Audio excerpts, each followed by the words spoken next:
वासुदेव, इस युद्ध में हमारे नाश का कारण केवल आप हैं, आप। महामहिम भीष्म से लेकर मेरे पिताश्री की मृत्यु तक, कर्ण के वध से लेकर मित्र दुर्योधन की पराजय तक, इन सब का कारण केवल आप हैं, केवल आप। तो क्यों ना इस ब्रह्मास्त्र का संधान मैं आपके ऊपर कर दूं और अपना और अपने पक्ष का प्रतिशोध लूं।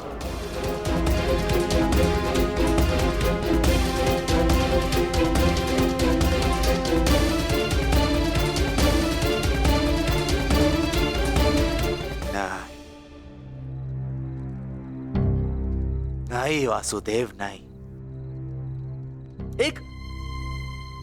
एक साधारण से ग्वाले पर मैं अगर ब्रह्मास्त्र का संधान करूंगा तो ये ब्रह्मास्त्र का अपमान होगा। वासुदेव, तुम्हें तो इस महाविनाश की ग्लानि से ही मर जाना चाहिए। तुम पर संधान करने से क्या लाभ?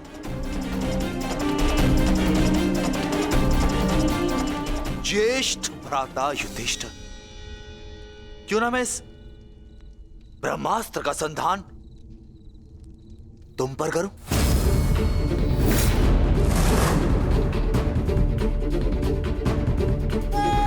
क्योंकि राजा समाप्त, अर्थात युद्ध समाप्त। इस एक अस्त्र से मैं इस युद्ध का परिणाम बदल सकता हूं। तुम्हारे प्राण लेकर भ्राताश्री, परंतु नहीं, क्योंकि जिस मित्र दुर्योधन के लिए हमने ये युद्ध लड़ा वो अपने जीवन का युद्ध हार चुका है। इसीलिए इस युद्ध और इस विजय का कोई अर्थ ही नहीं है। भ्राता भीम, गदाधारी भीम, क्यों ना इस ब्रह्मास्त्र से मैं तुम्हारा संहार कर दूं? क्योंकि तुमने मेरे पिता के साथ छल किया और बड़ी निर्दयता से मेरे पिता का अंत करवाया।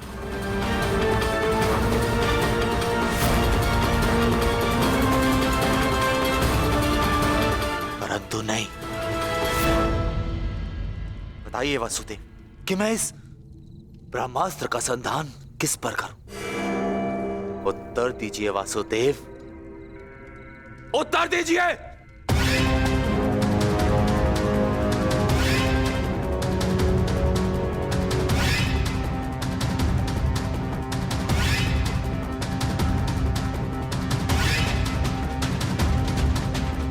संधान करूंगा, परंतु उस पर जिस पर संधान करने से मेरा वचन पूरा होगा, जो मैंने अपने मित्र दुर्योधन और अपने पिता की जल्दी देह के समक्ष दिया कि मैं पांडवों के संपूर्ण वंश का विनाश करूंगा।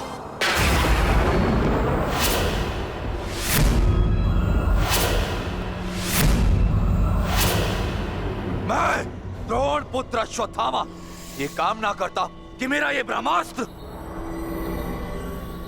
गिरे उत्तरा के गर्भ पर,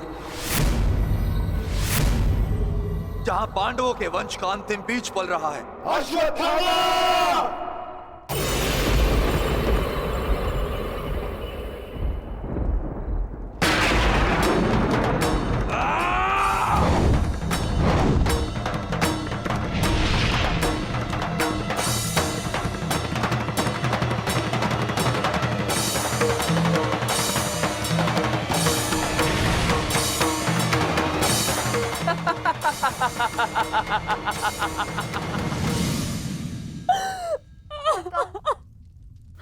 आता सम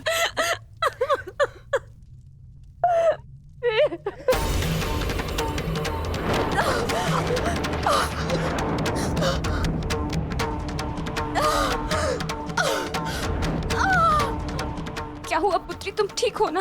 पता नहीं माता, ऐसा लग रहा है जैसे किसी ने मेरे घर पर प्रहार कर दिया हो।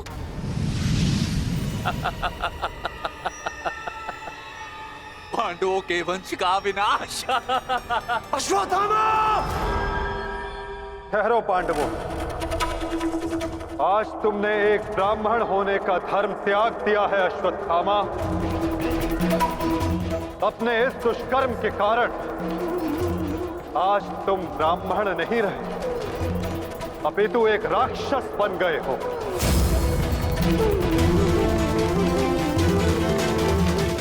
आज तुम्हें वो दंड दिया जाएगा जो एक राक्षस को दिया जाता है।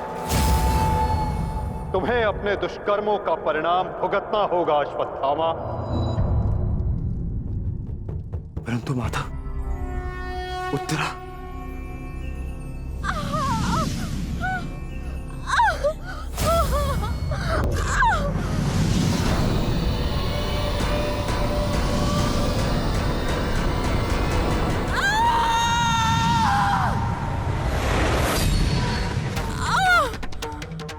ब्रह्मास्त्र उत्तरा के गर्भ में प्रवेश कर चुका है पार्थ।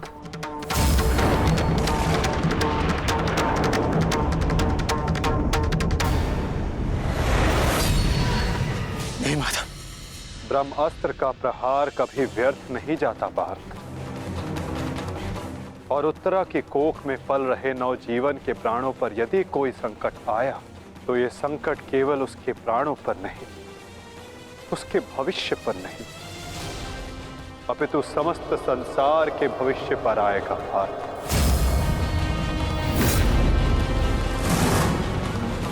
ये इस युग का अंत कहलाएगा पार्थ। अपितु इस नवजीवन की सुरक्षा करना आवश्यक है।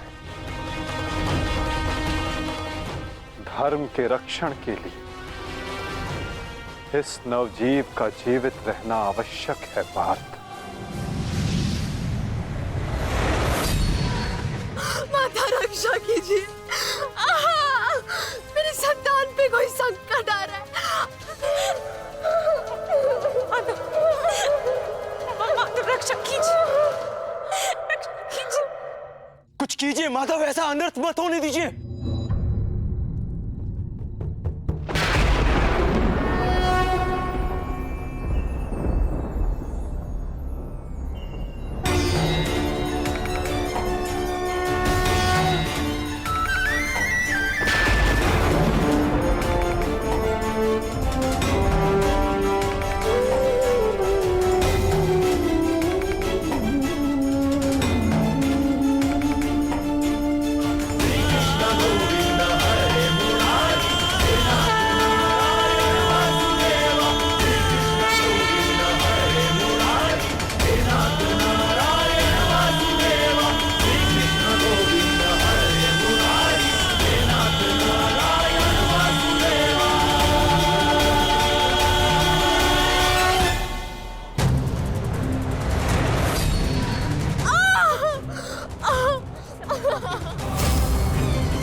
अभी ये बालक सुरक्षित है।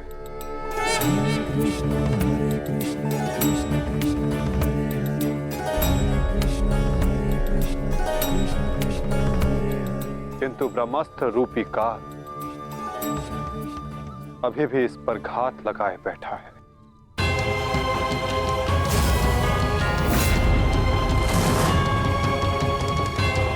इसलिए मैं स्वयं इस बालक की सुरक्षा और इसका मार्गदर्शन करूंगा।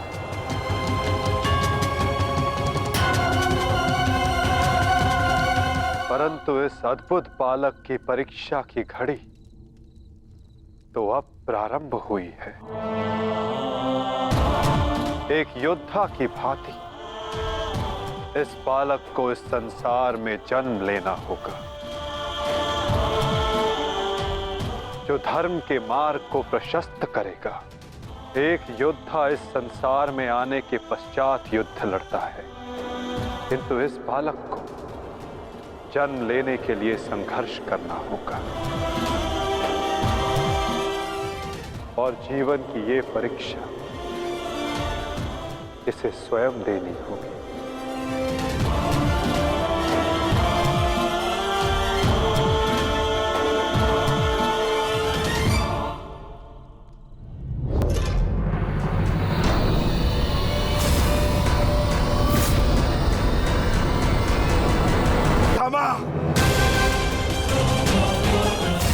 अब मैं तुम्हें जीवित नहीं छोड़ूंगा। सच्चा हो जा मरने के लिए। अश्वत्थामा!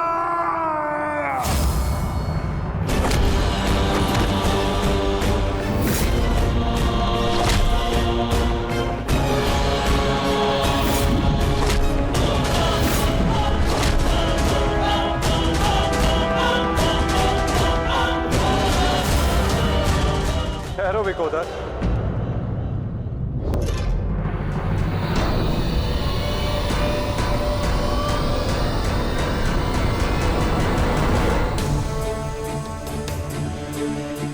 अश्वत्थामा तुम्हारा गुरु पुत्र है और जन्म से एक ब्राह्मण भी। इसकी हत्या का पाप तुम अपने सर पर ना लो विकोदर।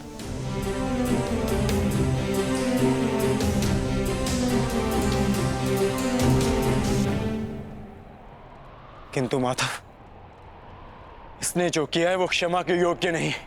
अवश्य पार्थ, अश्वत्थामा ने जो किया वो क्षमा के योग्य नहीं है। अश्वत्थामा को दंड अवश्य मिलेगा, ऐसा दंड कि आने वाला संसार सदा स्मरण रखे कि मूर्खता और खीज में किया गया कर्म सदा विनाशकारी सिद्ध होता है।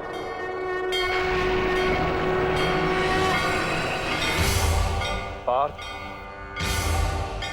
अश्वत्थामा के मस्तक की मणि निकाल।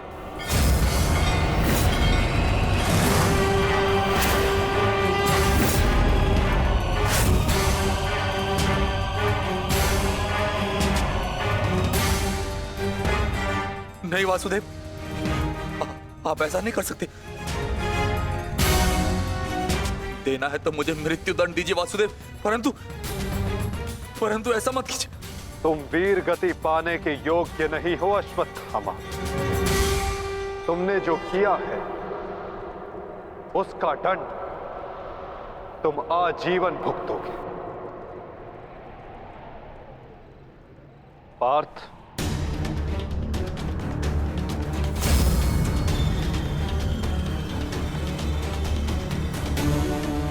रुक जाओ अर्जुन। अर्जुन, मैंने कहा मेरे पास मत आओ, रुक जाओ। धर्मा एव हतो हन्ति, धर्मो रक्षति रक्षितः। तस्मात् धर्मो न हन्त्यो, मानो धर्मो हतो वधि।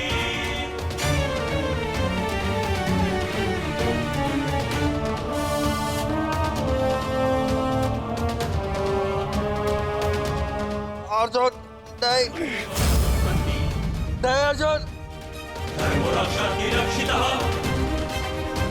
नहीं अर्जुन, नहीं अर्जुन,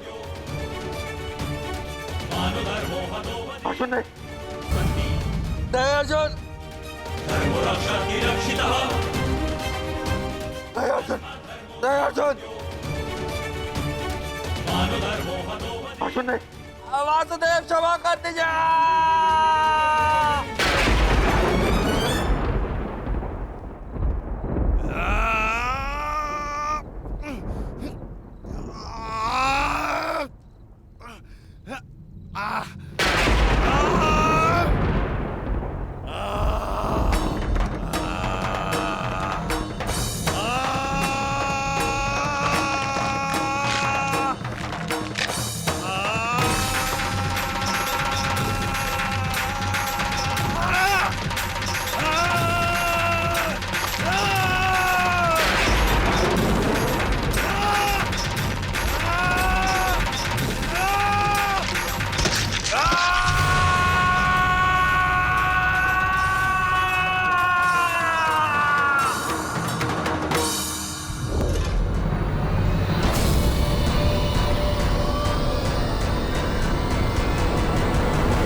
मैं तुम्हें श्राप देता हूं अश्वत्थामा, तुम्हारे ये घाव कभी नहीं भरेंगे। तुम चिरकाल तक आजीवन ऐसे सड़ते रहोगे।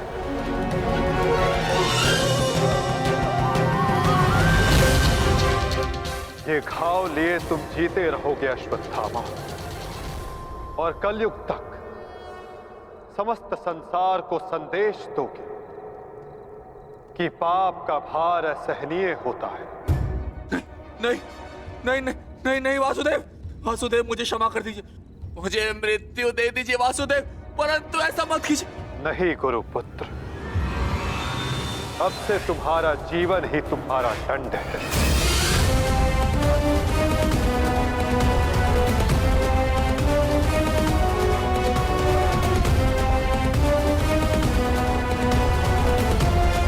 तुम्हें श्राप देता हूं अश्वत्थामा, तुम्हारे ये घाव कभी नहीं भरेंगे। तुम चिरकाल तक आजीवन ऐसे सड़ते रहोगे। ये घाव लिए तुम जीते रहोगे अश्वत्थामा, और कलयुग तक समस्त संसार को संदेश दोगे कि पाप का भार असहनीय होता है। नहीं नहीं नहीं नहीं नहीं वासुदेव, मुझे मृत्यु दे दीजिए वासुदेव, परंतु ऐसा मत कीजिए। नहीं गुरुपुत्र, अब से तुम्हारा जीवन ही तुम्हारा दंड है। ये क्या हो गया विदुर, ये क्या हो गया? एक भूल के कारण मेरा समस्त वंश समाप्त हो गया विदुर, समाप्त हो गया। यदि उस सभा में मैंने अपने पुत्र को रोका होता तो आज मेरे सभी 100 पुत्र जीवित होते।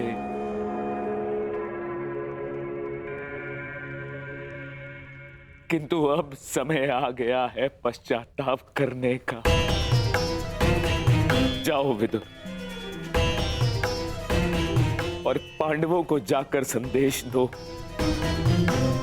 कि वो आकर अपना राज्य ग्रहण करें, और भीम से कहना कि वो मेरी सभा में आने से पूर्व वो मेरे समक्ष आए। मैं उस वीर से मिलना चाहता हूं जिसने अपनी प्रतिज्ञा पूर्ण करने हेतु मेरे 100 पुत्रों को काल की गाल में डाल दिया। जाओ विदुर, जाओ।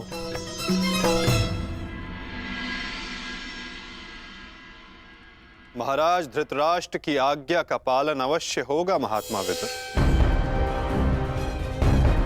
कल पांडव उनके समक्ष अवश्य प्रस्तुत होंगे।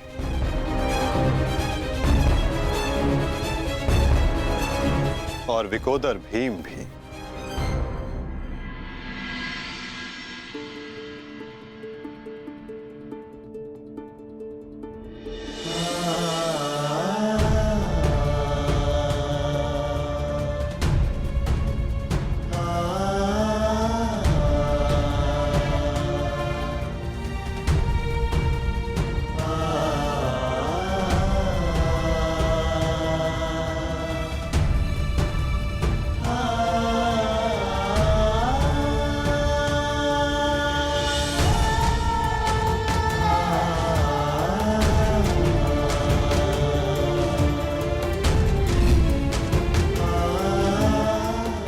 कल्याण हो पुत्र।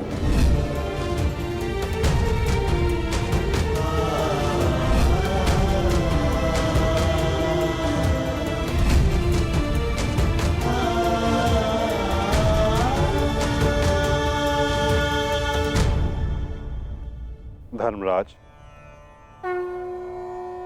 समय की गति सर्प के समान होती है। वो स्वयं चला जाता है परंतु अपने चिन्ह छोड़ जाता है। ज्ञानी पुरुष बीती से सीख लेकर आगे बढ़ जाते हैं। भूतकाल का स्मरण करके वो अपने वर्तमान और भविष्य को समाप्त नहीं करते। अब समय आ गया है अपना अधिकार लेने और प्रजा को उसका अधिकार दिलाने का। धर्मराज, तुम धर्म युद्ध जीत चुके हो, अब धर्म की स्थापना करो। धर्मराज, आगे बढ़ो।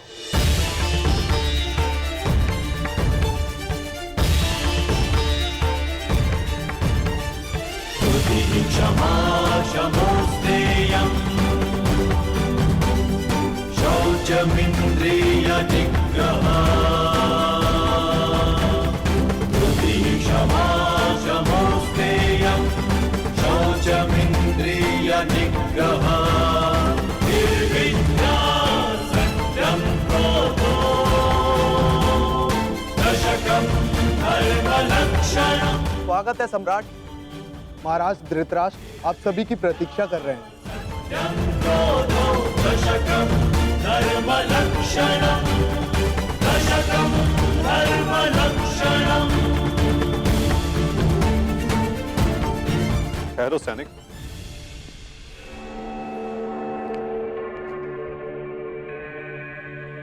मुझे युवराज दुर्योधन का कक्ष देखना है। आइए वासुदेव।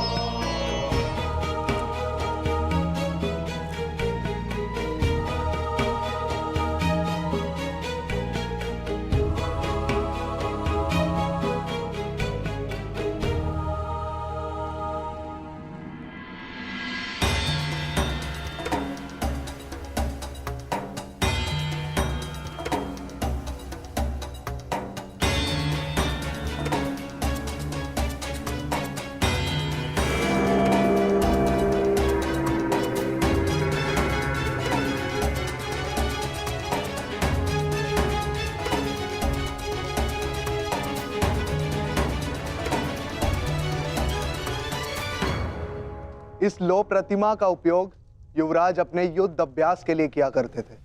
किंतु ना अब दुर्योधन शेष है, ना युद्ध। अब इस प्रतिमा का स्थान बदलने का समय आ गया है।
ये वही सभा है जो भारत के सबसे वीर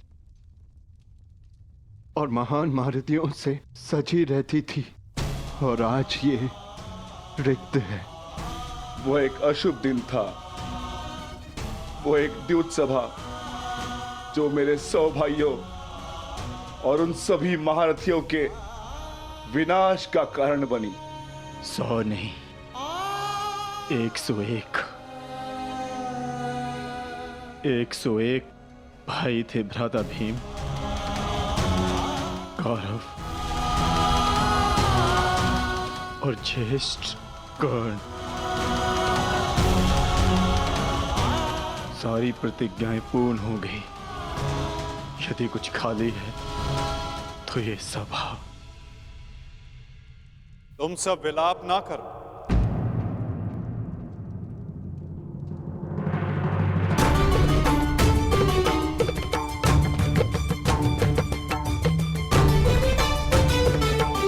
तुम सब ने धर्म के लिए युद्ध लड़ा, ऐसा कुछ नहीं किया जिसके कारण तुम्हें पश्चाताप अनुभव हो। ठीक कहा वासुदेव।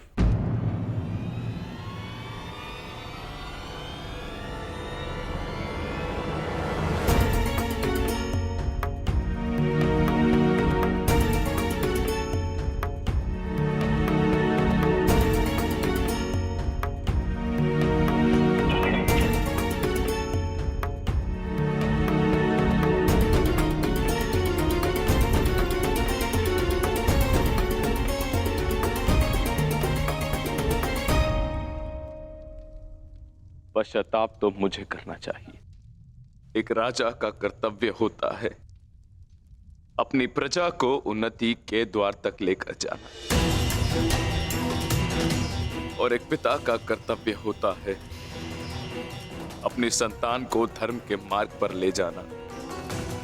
परंतु मैं दोनों में से एक भी कर्तव्य का निर्वाह उचित रूप से ना कर सका।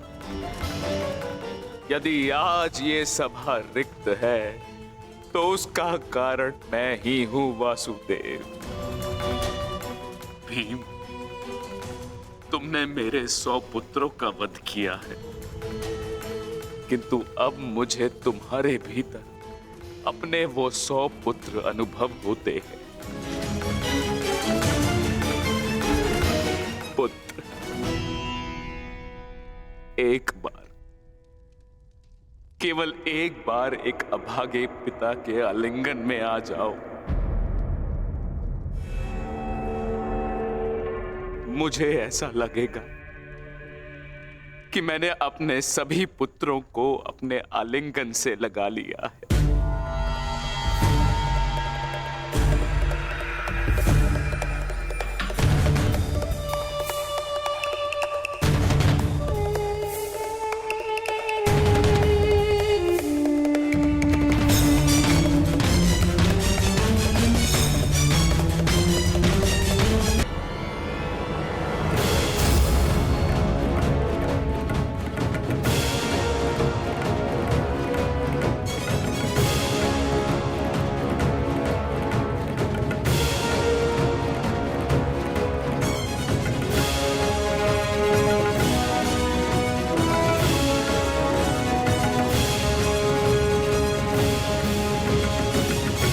तुम्हारे अंदर 100 हाथियों का बल है ना भीम,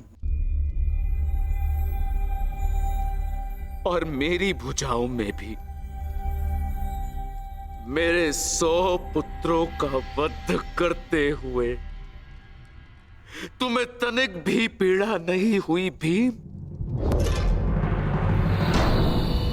तनिक भी हृदय नहीं कांपा तुम्हारा अपने भ्राताओं का वध करते हुए?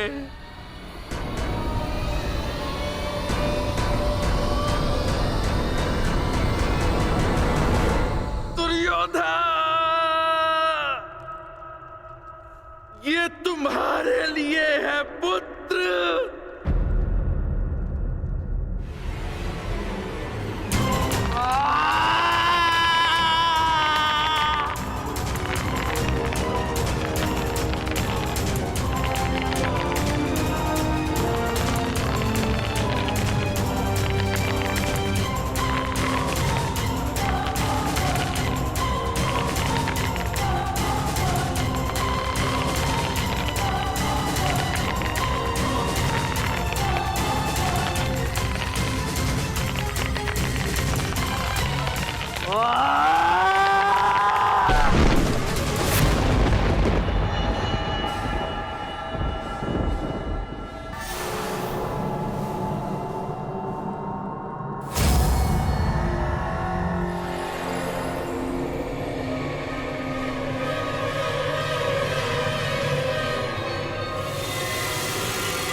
है भीम, अंत है, अंत है, अंत है।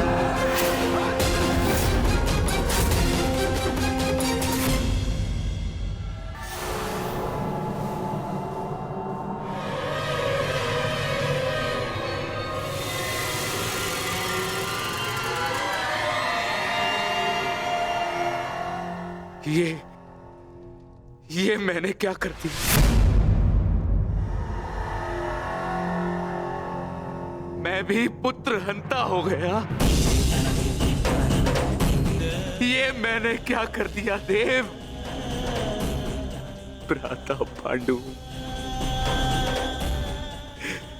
मुझे क्षमा कर देना भ्राता पांडु।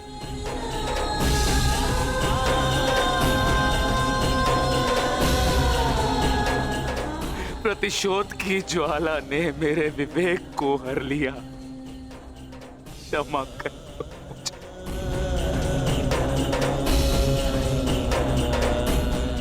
पुत्र भीम,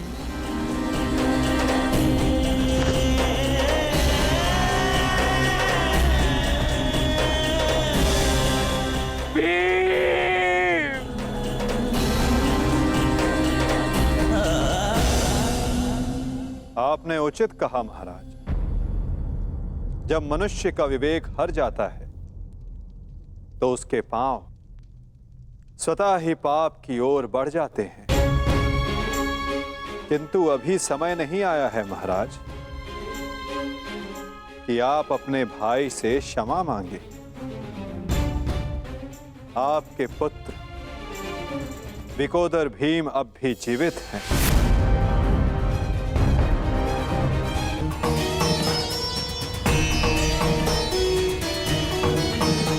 एक विवेकहीन निर्णय ने द्यूत रचा, दूसरे विवेकहीन हठ ने पांचाली का चीर हरण किया। ये विवेकहीनता ही तो थी महाराज जो महाभारत का बीज बना।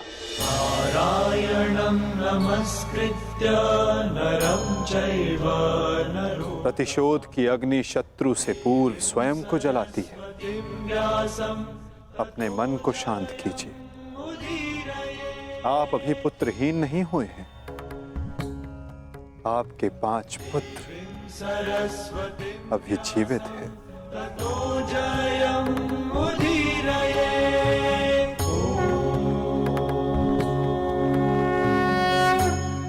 अपने मन की अग्नि को शांत कीजिए। किंतु मेरे मन की अग्नि शांत नहीं होगी वासुदेव।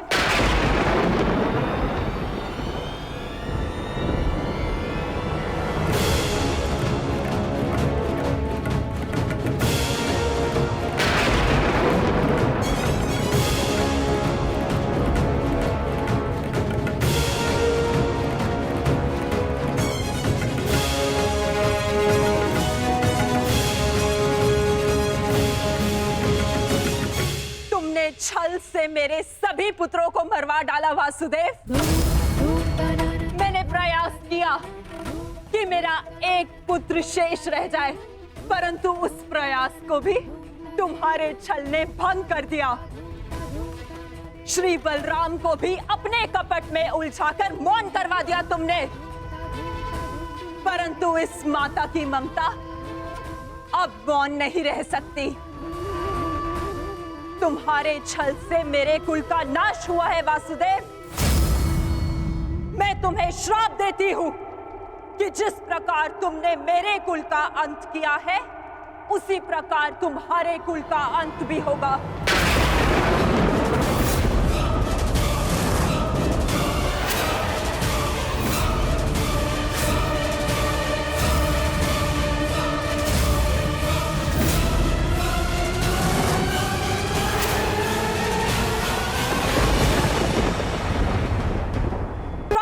हूं कि जिस प्रकार तुमने मेरे कुल का अंत किया है, उसी प्रकार तुम्हारे कुल का अंत भी होगा।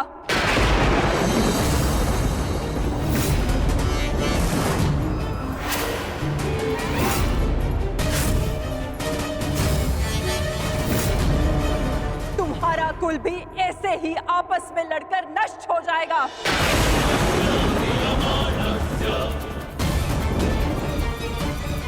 मैं भाग्यशाली हूँ कि मेरे नेत्रों पर पट्टी बंधी है और मैं ये सब नहीं देख पाई, परंतु तुम ये महाविनाश अवश्य देखोगे। तुम स्वयं अपने कुल के महाविनाश का प्रारंभ करोगे वासुदेव।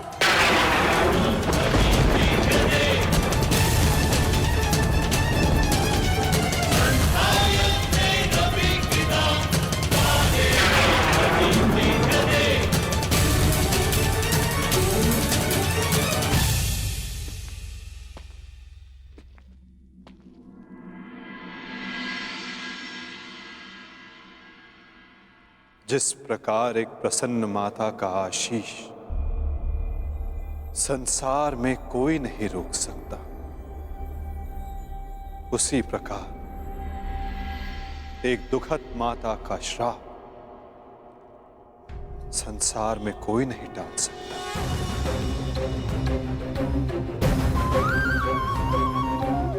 मुझे आपका श्राप स्वीकार है माते।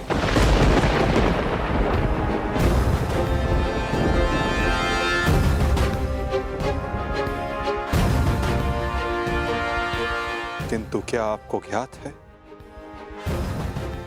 कि इस युद्ध का सत्य क्या है?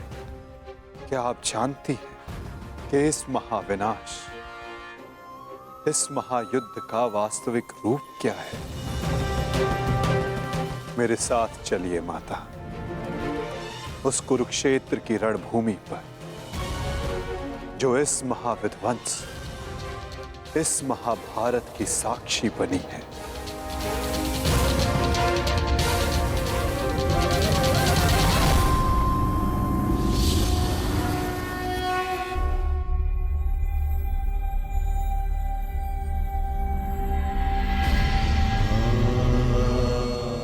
ये दुर्गंध कैसी वासुदेव? ये दुर्गंध उन वीरों के शवों की है जिन्होंने इस महायुद्ध में अपना बलिदान दिया है माता, परंतु जिन्हें अंतिम संस्कार का अवसर भी ना मिला। ये दुर्गंध यहाँ हुए भीषण संहार के एक एक क्षण का अनुभव करा रही है मुझे। तुमने छल से मेरे एक एक पुत्र का वध कराया है वासुदेव। अपने दिए गए श्राप पे मुझे कतई भी पश्चाताप नहीं है। इस युद्ध से किसी को कुछ प्राप्त नहीं हुआ। ये युद्ध सबके लिए दुर्भाग्य ही साबित हुआ है और तुम्हारे लिए भी ये दुर्भाग्य ही साबित होगा। और आज मेरे श्राप के रूप में तुम भी उस युद्ध से दुर्भाग्य ही लेकर जाओगे। जब आप मुझे अपराधी मान ही चुकी हैं, जब आप मुझे दंड दे ही चुकी हैं, तो आप मेरा कोई स्पष्टीकरण भी स्वीकार नहीं करेंगी माता।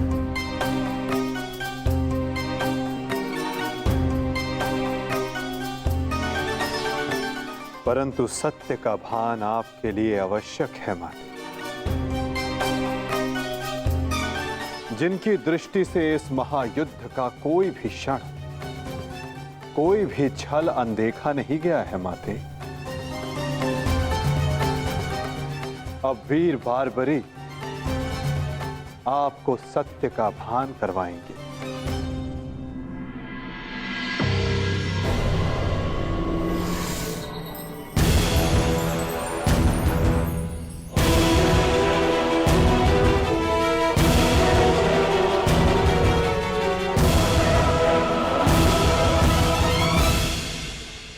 अब आपके समक्ष वीर बारबरीक है गांधार पुत्री, जो आपके पौत्र भी हैं, जो इस युद्ध के एकमात्र दर्शक हैं।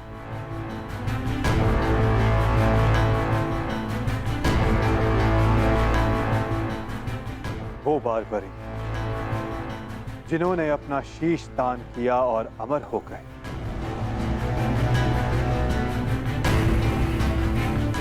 अब वही आपको सत्य का ज्ञान करवाएंगे। वीर बारबरीक की दृष्टि से इस महाभारत का कोई भी बल और छल अनदेखा नहीं रहा है माता। अब बारबरीक आपको सत्य बताएंगे। पुत्र बर्बरिक, तुम स्वयं बताओ, क्या वासुदेव ने छल से मेरे पुत्रों का वध नहीं करवाया है? यदि तुमने इस युद्ध का एक एक क्षण निष्पक्ष होकर देखा है तो बताओ, कौरव वंश के वट वृक्ष महामहिम भीष्म, जिन्हें इच्छा मृत्यु का वरदान था, क्या वासुदेव ने उन्हें अपने छल से धराशाही नहीं करवाया है? क्या वासुदेव ने द्रोण पुत्र अश्वत्थामा की मृत्यु का छल रचकर आचार्य द्रोण का वध नहीं करवाया है? क्या मेरे पुत्र दुर्योधन की रक्षा कर रहे उसके मित्र कर्ण को छल से नहीं मरवाया है वासुदेव ने? पुत्र दुर्योधन पर युद्ध के नियमों के विरुद्ध जाकर प्रहार किया गया, क्या वो वासुदेव का छल नहीं था? मेरे समस्त 100 पुत्रों के वध का कारण केवल वासुदेव है। क्या ये भी सत्य नहीं है बारबरिक?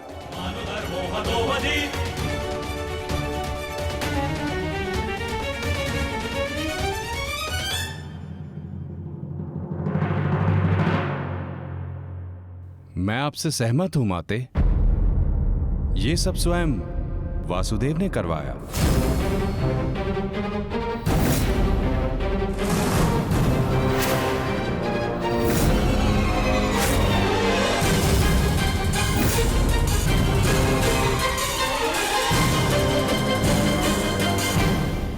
परंतु माते, आप किन 100 पुत्रों की बात कर रही हैं? कौन भीष्म, कौन कर्ण, कौन द्रोण और कौन अभिमन्यु?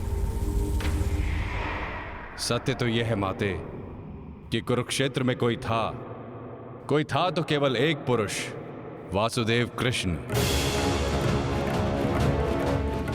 न कोई भीष्म, न कोई द्रोण और न ही अंगराज कर्ण। जिस पर प्रहार हुए वो वासुदेव ही थे, और जिसने प्रहार किए वो भी वासुदेव ही थे।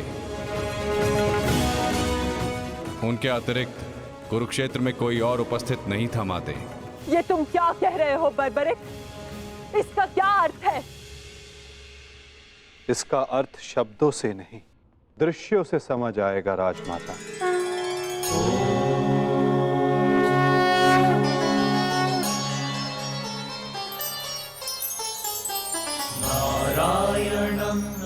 इस युद्ध के प्रारंभ से अंत तक हर प्रहार मैंने किया और हर प्रहार मैंने ही सहा।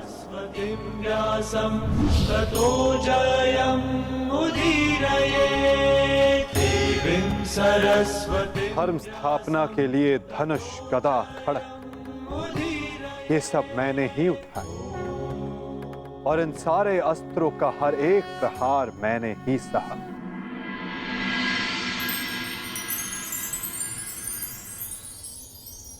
बाण चलाने वाला मैं ही था।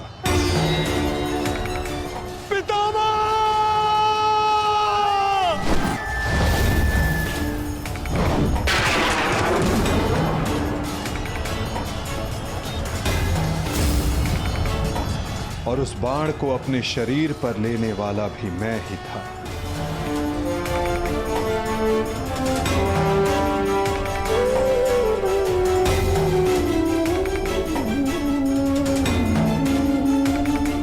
महामहिम भीष्म के रूप में भी मैं ही था और अर्जुन के रूप में भी मैं ही था। और सरशैया पर लेटने वाला भी मैं ही था।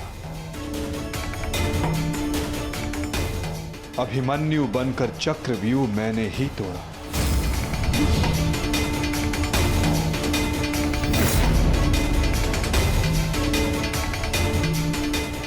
वापस आओ अभिमन्यु, लौट आओ, व्यूह में प्रवेश मत करो। विश्वास कीजिए दात्री, मैं इस चक्रव्यूह को तोड़ सकता और यदि मेरा सर कट भी जाए तब भी आपका सर गर्व से उठा रहेगा। और उस दिन मुझे ही घेर कर मारा गया।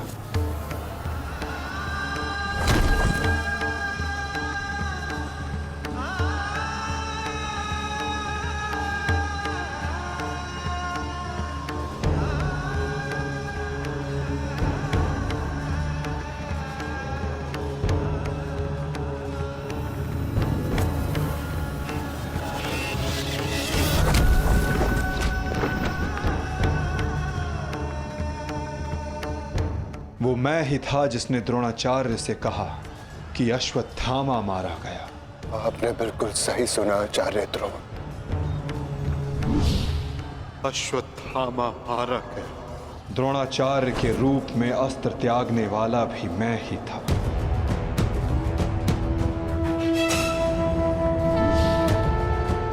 परंतु वो एक मनुष्य नहीं, एक हाथी था।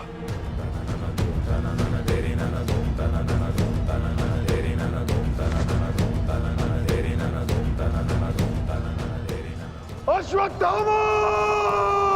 और धृष्टद्युम्न बनकर मैंने ही स्वयं पर प्रहार किया।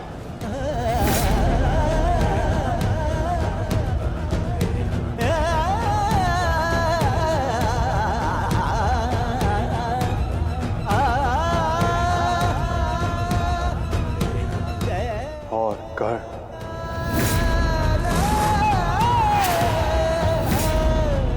कर्ण के रूप में मैंने ही अपना कवच अपने शरीर से अलग किया।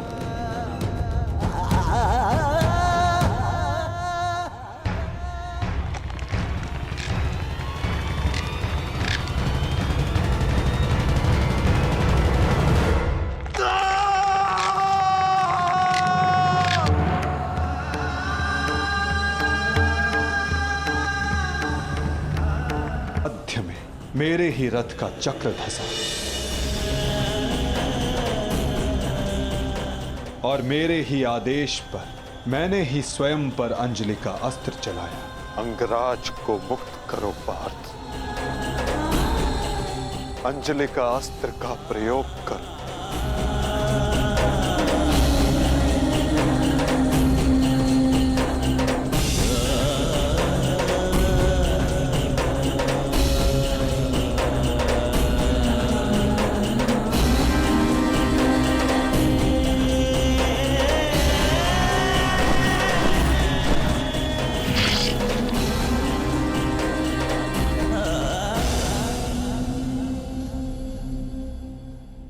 दुर्योधन के रूप में मेरी ही जंघा पर प्रहार करके मेरा ही अंत किया गया।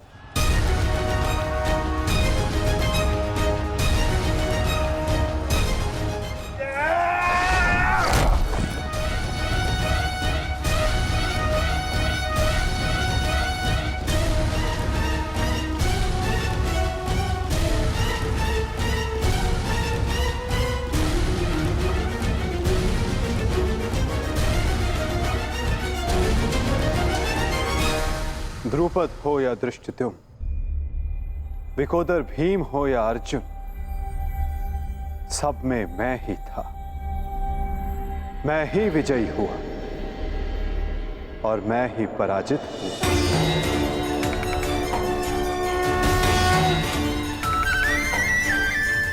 सबसे अधिक प्रहार मैंने की, सबसे अधिक घाव मैंने ही खाया।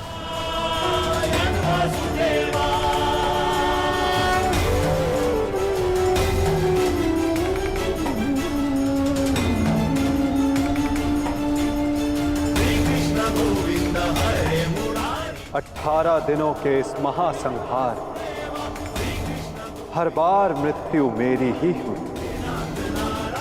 गिरता था जो घायल होकर रणभूमि में वो मैं ही था। अश्वत्थामा के अंगों से रक्त पीप श्वेत बनकर मैं ही युग युगांतर तक भटकूंगा। जीवन मैं तो मृत्यु भी मैं ही।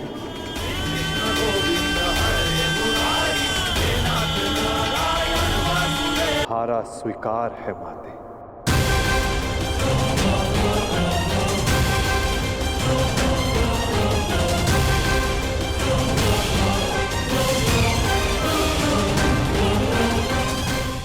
जब सब आपने किया तो ये माया क्यों मेरे वासुदेव? आप सब एक क्षण में ठीक कर सकते थे, तो फिर ऐसा आपने क्यों नहीं किया? फिर उन प्रतिज्ञाओं का क्या होता माते, जो सबने ली थी? उन अपराधों के दंड का क्या होता, जो सबने किया? उन कष्टों का पुरस्कार क्या होता, जो धर्म ने सहे? उस सीख का क्या होता, जो इस युद्ध में हुए हर मृत्यु से मानव जाति को मिले, और जो संसार में प्रलय आने तक उनका मार्गदर्शन करेगी?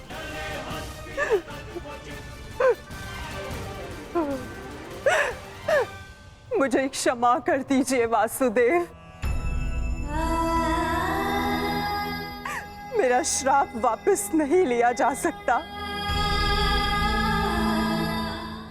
परंतु क्षमा अवश्य मांगी जा सकती है वासुदेव। अपने पुत्र मोह में खोकर मैं उचित और अनुचित का भेद भूल गई थी। मुझे क्षमा कर दीजिए केशव कि उस हो रहे अधर्म के विरुद्ध ये गांधारी अपने स्वर ना उठा पाए। क्षमा कर दीजिए।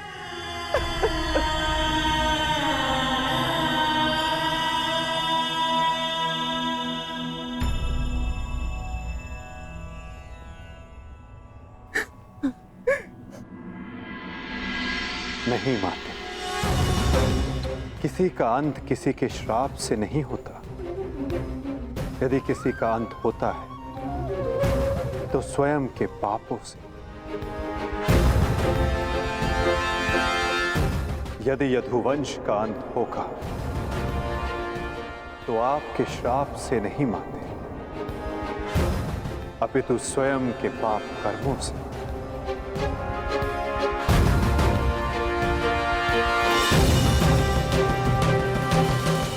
जब जब समाज में अपराध बढ़ेगा, एक महाभारत सामने आएगी। अपने ही अपनों को काटेंगे, कभी कुरुक्षेत्र में तो कभी द्वारका में।